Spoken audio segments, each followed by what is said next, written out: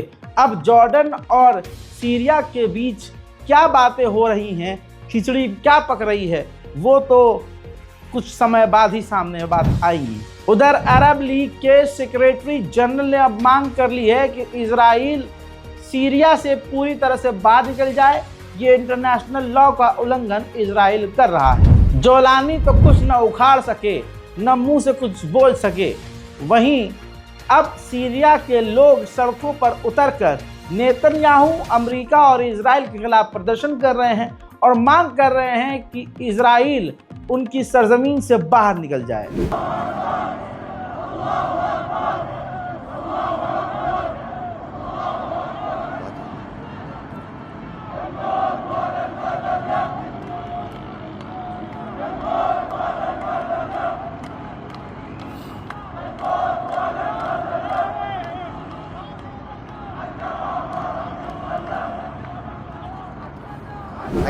ये प्रदर्शन आपने देख लिया। प्रदर्शन छोड़िए, इजराइल बाहर निकलने के बजाय साउथर्न सीरिया के अंदर, ये देखिए, इजराइल के टैंक लगातार सीरिया के अंदर घुसते हुए रिकॉर्ड हो रहे हैं। दोस्तों, सीरिया की मीडिया की रिपोर्ट का दावा ये है कि पूरे के पूरे साउथर्न सीरिया के इलाके में, कौन से इलाके में? सीरिया के साउथर्न इलाके में, पूरे इलाके में इजराइल पूरी तरह से कब्जा करने वाला है। उधर इजराइल के डिफेंस मिनिस्टर ने ऐलान करके कह दिया है कि साउथर्न सीरिया में हम जो कब्जा कर रहे हैं, असल में हम उस इलाके को आज़ाद कर रहे हैं।